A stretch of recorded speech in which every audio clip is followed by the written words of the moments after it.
Ta-da! That's so that I can make my thumbnail. Anyways, peace and cheers. It's Gord here. I've got your Weedy Weekend. Finally. I had kind of a tough Sunday, kind of a tough start to it, so even though Pasha wasn't here, it's 3:30 and I haven't started my Weedy Weekend. But the day of time is coming. The time of day that I do it is not important because a lot of you don't see this till Monday, and it's basically a week's recap on the news as has been shared with me. One person has mentioned, could you please do more UK-based news? And sure, love to share it with me.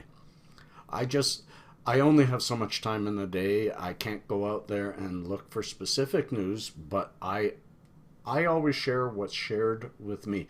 A lot of it comes from MMJ Total Healthcare. A lot of it comes from you followers. So, marijuana news. I'm subscribed to Marijuana Times and a few others like that. Peace and cheers. Let's start with a nice toke. I've got a bit of strawberry cough, a daytime sativa. Don't know what you got, but I hope you enjoy it. Peace. Cheers.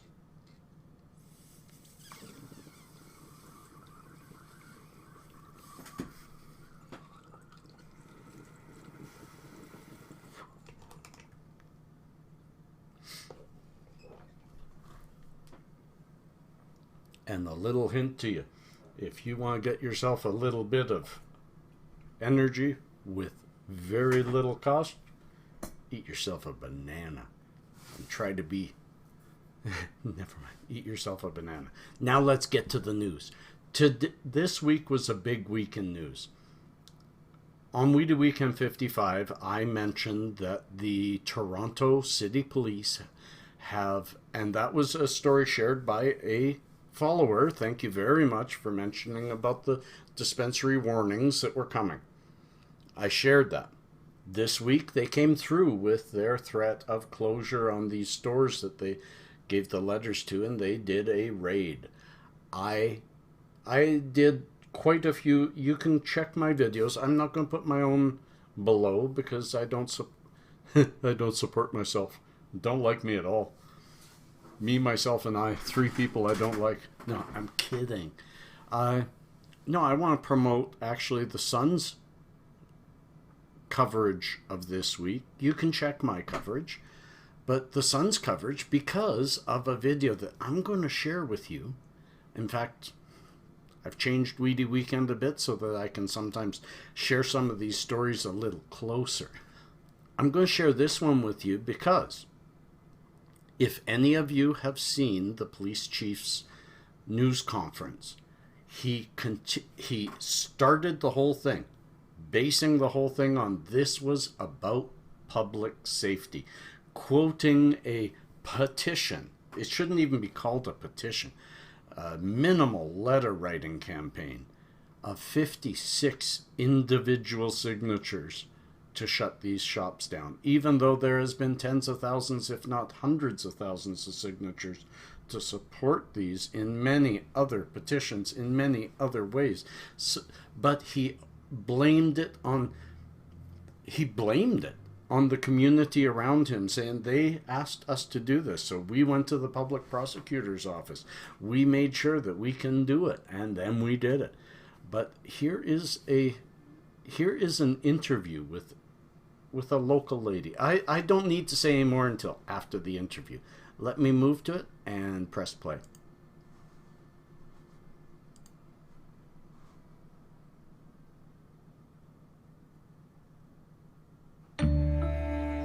Oh, I'm sorry about the sponsor message. I should have gotten through that.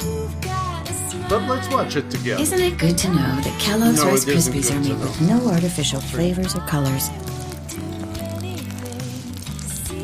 And that sounds like a great start to the day. Even though the food's artificial, the color and the flavor is not. I didn't say There's that. a Rice Krispies cereal to make everyone smile. A CDSA search warrant in regards to all the shops that are in Kensington Market and throughout the city. That's all I can tell you right now. Corporate Communications will give you the rest of the information, but that's all I can say. And you're seizing some product? Yes, we are seizing a lot of marijuana today. Anyone under arrest? I can't tell you that right now. We don't have anybody in arrest here, so. Thank you. Excuse me, sir. Sir. I live in the neighborhood and we've had no problem with the dispensaries here. In fact, I think that it's contributed to the economy in the neighborhood. It's a lot more peaceful and it's taken the drug dealers out of the park, which is a huge deal. I mean, now our children can hang out in the park without being hassled or having to be exposed to whatever they're selling on the street. At least the dispensaries are controlled. They're not allowing kids in there. They're being very responsible from what I've been able to see. And I don't think, since marijuana is going to be legalized in 2017, I think that this is just absurd that they're cracking down on these businesses. I wanted to share that with you. The main reason is they keep quoting the community, but here CTV just stops somebody and says, what do you think? And she is not in support of it, and she lives there. She's got to keep her kids home now again because they've pushed those dealers back out into the park where they were dealing behind a business, not dealing anymore. You know, stop calling it dealing. They were selling marijuana legally to adults. Well, maybe not legally, but it brought it off the street for an interim basis until new regulations come forward. This whole thing made no sense, and I really hope that people have hammered down on Toronto for this.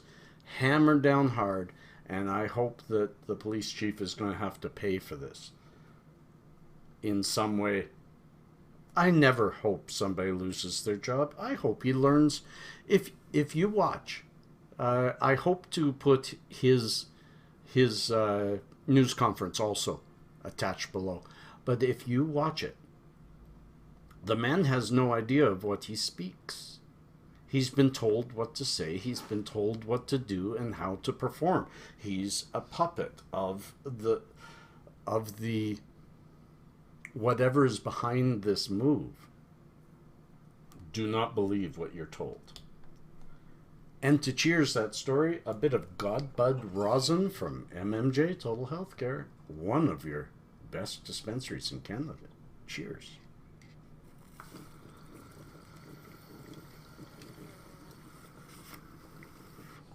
It actually made the top 10 list in BC.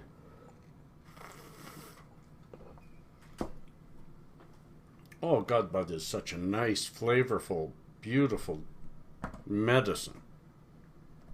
I'm feeling better already. Let's move on. The next is, and it's along the same lines, it's the bullshit that gets out in our environment because people still want to believe in stigma. So people need Huffington Post. I really hope a lot of you write the Huffington Post and say, what the fuck, guys? Come on. I mean, but they're used to a lot of people not liking them. They've lost subscriptions like crazy. But I'm going to share this story because it's stupid. Stoned man calls cops after mistaking dog bite for a gunshot wound. They're blaming this on pot. I'm sorry, but I've never hallucinated on pot. 44 years I have smoked. I have smoked some really strong shit, and some of it just recently. Black tuna. Check my channel. I've never hallucinated. The most you ever do is you get some visual acuitory hallucinations that just, because of a big cough or a big toke or something like that, that things will black and you'll get some light or something like that. That's the extent of hallucinations you can get psychoactively with cannabis. This man was either drunk and had a toke, or was stupid and had a toke, or is mentally ill and had a toke. He heard a strike of lightning. The dog from the lightning bit his butt. He thought somebody shot him. This has nothing to do with pot, except for the very first word is stoned. Fuck. So I'm just sharing that to show the stupidity that we're continually fighting against. But it will never go away. I think of it as the bullshit of the new wave feminists and their wage gap bullshit.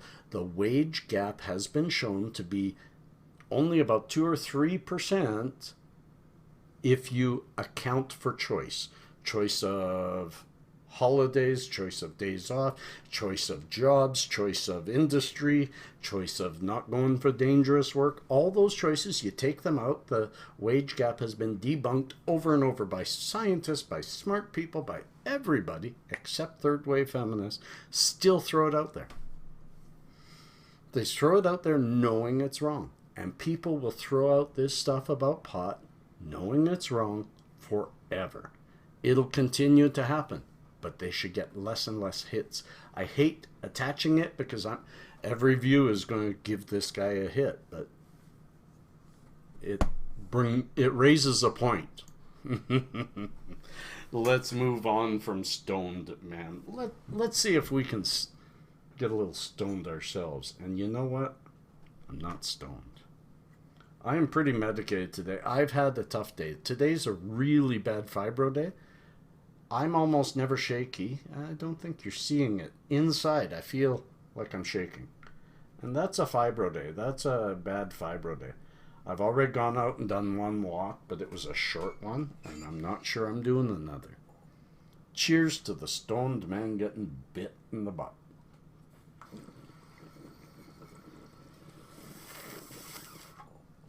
This is all clogged up. I need to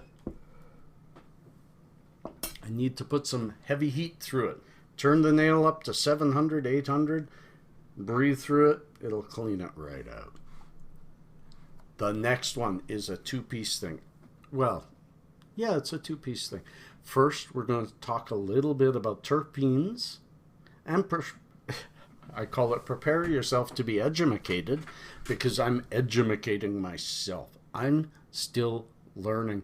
And I think, if we be honest, we are all still learning about terpenes. When you think of how much THC and how much CBD and everything is in a plant, what's left over? What's left over is the terpenes, or terpenoids. They are the compounds in cannabis that give the plant its unique smell. THC and other cannabinoids have no odor. So marijuana's compelling fragrance depends on which terpenes predominate. It's a combination of terpenoids and THC that endows each strain with a specific psychoactive flavor. Now, I'm going to be sharing this High Times story with you, and I'm going to read a piece of it. It's a huge story. I read it twice, and I'm still learning about these different terpenes and how they react and how they're meant to. This plant continues, I hope I can get this across. This plant continues to amaze me. In the more they find about it, the more it seems like it was meant to be growing beside us, a part of every piece of our life. That this has been, instead of our government 80 years ago taking it away, that was the time they should dug right in. We'd have the most healthy society today. Wow, wait for 80 years from now. Let me read this. I hope it comes across well. Certain terpenoids dilate capillaries in the lungs, enabling smoked or vaporized THC to enter the bloodstream more easily.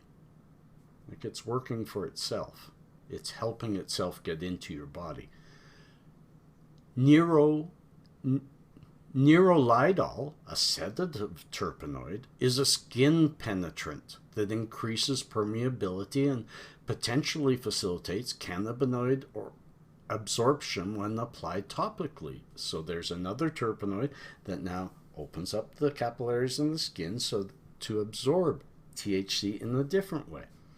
Terpenoids and cannabinoids both increase blood flow, enhance cortical activity, and kill respiratory pathogens. Kill bugs in your lungs, including MSRA, the antibiotic-resistant bacteria that in recent years has claimed the lives of tens of thousands of Americans and Canadians alike.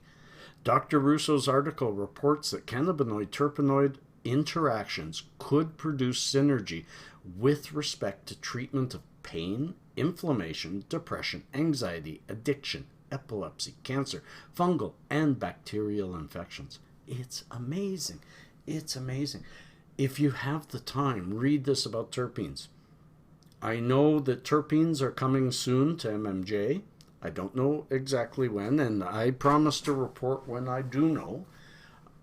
And what I am finding is, you think about you make some shatter, and you take, the shatter will contain some terpenes, but a lot of the terpenes are lost when they make shatter. The shatter, the THC and the CBD is very important for your body. But the terpenes that are lost in that you can get with terpene sauce now, they're starting to capture these terpenes, do things to our bodies to help us not only control the absorption of the medicine into our body, but how we feel from it. And the way I'll say that is I'll read one of these terpenes to you. It talks about each one. Myrcene. Myrcene, another terpene present in numerous cannabis varietals, is a sedative, a muscle relaxant, a hypnotic, an analgesic painkiller, and an anti-inflammatory compound. This musky terpene contributes mightily to the infamous couch lock experience. Now that's myrcene. Myrcene also takes your CB2 receptors and drops the beta blockers down so that THC can move more fluently through your body and you get a stronger high with less THC. That's how. So if myrcene is coming out of this, if you can have myrcene to have with it, or limonene. Limonene, a major terpene in citrus, as well as in cannabis, has been used clinically to dissolve gallstones, improve mood, and relieve heartburn and gastrointestinal reflux. Limonene has been shown to destroy breast cancer cells in lab experiments, and its powerful antimicrobial action can kill pathogenic bacteria. Lemon kush, anyone? Read up on terpenes. Learn about terpenes. Terpenes may become your new, adding the flavor back or creating new flavors. Now that they know and now that they can capture, what is it they can do for the future? I'm looking for something to cheers with, and I found it. This is dopium rosin, commercial rosin from MMJ Total Healthcare. I really enjoy their rosin. They do a great job. Cheers.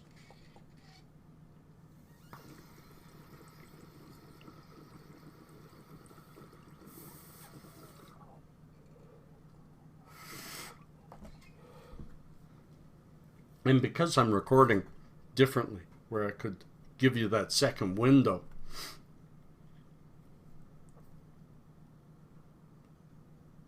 lost what I was going to say. Oh, I don't know how long this is going, so it may go over. I will also include below a picture that you guys can print or look at or save locally. It's from my, you'll have to have access to Google because it's a picture I shared, Tia Snoozy, thank you, of all the 5 major terpenes and what they do to our body, which marijuana you can find each one in, etc., etc. It's a great one. It's a great one. I'm also sharing with you a great story. I really like this story. We talked about it in our WeedTube family hangout that we have, where we had all heard about canna honey, that bees can make canna honey, not just infusing honey with oil. And we all talked about, well, how would they do that? How would you get them to take the pollen from a marijuana plant? And we just misunderstood the process. What it is a beekeeper has trained his bees to eat the THC. That's their food. Because bees don't have an endocannabinoid system, they do not. They just pass the THC or CBD or whatever chemical they're eating. They take whatever other nutrients that the plant has, but they pass the THC and CBD into the honey they're making. It's really, really cool. I'm including that because, boy, oh boy, what a way to save the bees. Let's get them busy making us some really nice honey. And speaking of honey, this is I shouldn't keep doing shout outs to MMJ, but MMJ makes really good canna honey. It's locally, it is infused honey. It's not made by bees, but I hope that'll catch on. Next story comes from marijuanatimes.org. And it's just a nice story. It's a nice story about how Aurora, a company in Colorado, is using their cannabis dollars, tax dollars, to help the homeless. It's just a really good story. I've shared it below. I like to share this stuff because as society, some of you out there, I don't know if I'm speaking to anybody who's hearing, but I know that there's one that spies on me. Probably doesn't watch my Weedy Weekend. But I hope I can get to them. Even if you're against this plant, you gotta admit, putting it behind closed doors in a store where kids can't get into it is a lot better than having it on the street. It's been proven that it does take it in a major amount off the street and away from our kids. Kids' use does go down in legal states. So let's just be honest. And here's the other side of it. A windfall of money into governments that are forever being asked to do more and more for their people, such as helping the homeless, better schooling. Colorado is getting an influx of money into their schools. They are now, as you see, getting an influx of money to the downtrodden and hurt in society. That's how society helps those people. Not through government programs, but great, great story. This could be done better without tax. That's a whole other story that I tend not to do in YouTube.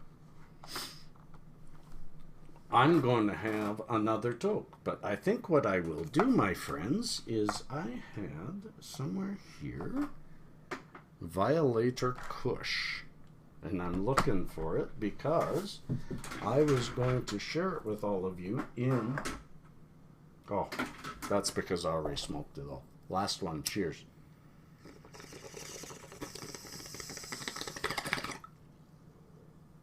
Violator Kush. Really, really good one. I just did a review on. Now we move on to a Leafly story. And a great story. In keeping with my own problem, one of mine, fibromyalgia. This is a story of which strains are best for you if you suffer from it. Now keep in mind, fibro is a cyclical thing. Right now, my fibro is attacking my nerves, like I'm just nervous, and I'm in a bit of a fibro fog. I'm having a really hard time concentrating and keeping in one steady direction. Other times, it's really, really in the bones and in the joints and in the neck. Other times, it's in the fingers and the toes. It's such a widespread amount of pain. So keep that in mind. Not any of these will cover them all. But there is Blue Dream, Harlequin, Cannatonic. I've had Blue Dream and Cannatonic. Both of them made me feel a lot better. Critical Mass, I've had that a lot. Very good for pain and stress. Tahoe OG, never had it. Granddaddy Perp, I will say anything that comes from Granddaddy Perp, great for stress, great for pain. Any perp. Girl Scout Cookies is coveted for its potency and flavor, but wow, its effect on stress and depression is great. Blueberry is really good on stress and pain, mostly stress. Really good stress relief. And surprisingly, it's an indica. Most of these are indicas. Most fibromyalgics will be indica people. Bubba Kush is fantastic for stress, pain, and insomnia. Stress and pain. And then there's Headband. And all of these I've had, but Headband. And named for hugging cerebral sensations. Some refer to as the halo effect. Great for stress and depression. We need to, as we get better choices of strains, when we shop, we need to give that much consideration as to what are we medicating for and when. Because we can't buy them all. We can't. I wish we could. Times will change. This is why I have a hard time sometimes doing these reviews for MMJ, because sometimes I'm asked to review a certain plant that is not going to help me at this present time. In fact, might even hurt my condition at this present time. So I hold off on that one for a little bit till my condition changes. Knowing your plants will change your outlook on pain management forever. Know your plants. That's why I brought that story to you, and that's why we're going to have another toke. This is just going to be a small one of a house blend sativa that MMJ carries. And I'm just having a small one, just a small one. This is a real nice.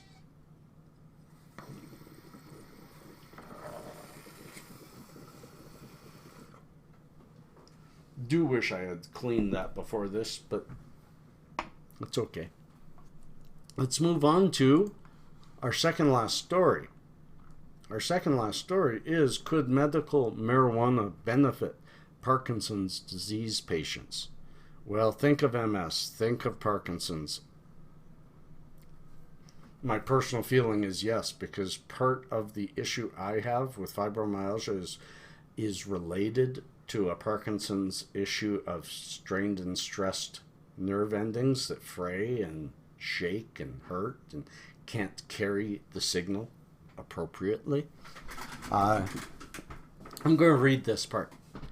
Currently, there is no known cure for Parkinson's, but there are researchers who hope that the discovery of the endocannabinoid system could be a sort of missing link in figuring out how to stop the progression of the disease.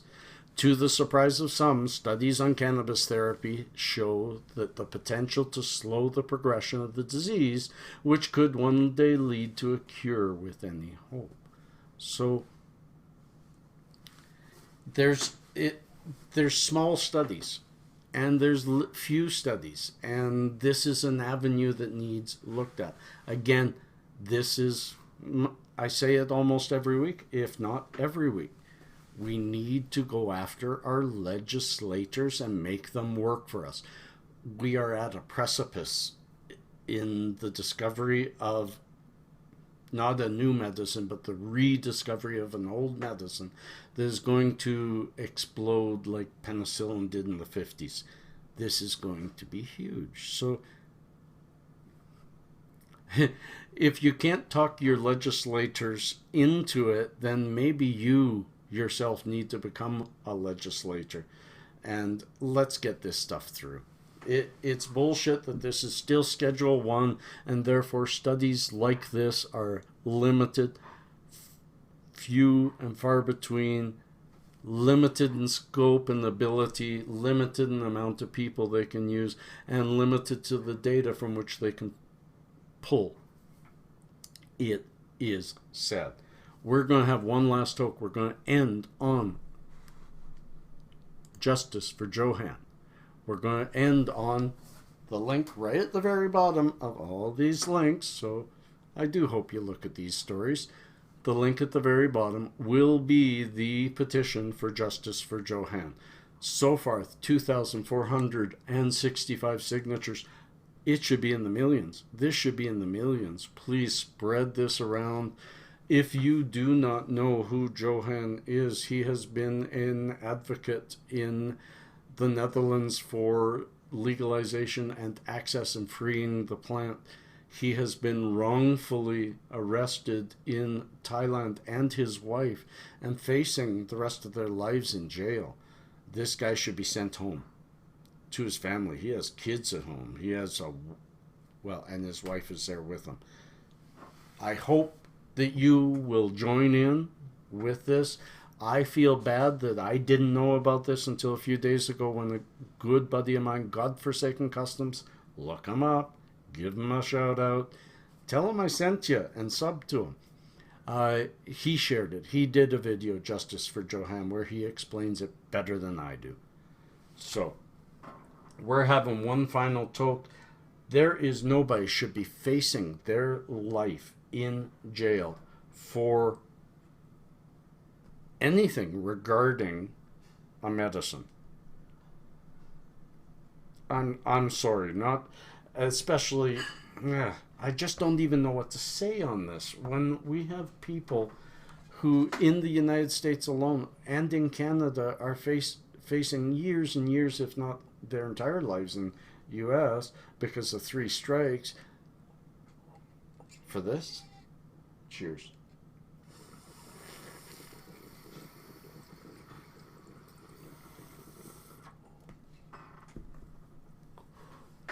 Johan, we're behind you. We're behind you. Everybody, peace and love. I hope that this reaches far and wide, and I hope we get a couple thousand more signatures on there, or tens of thousands more, because remember, you pay it forward and you always tell them to, and that way it expands.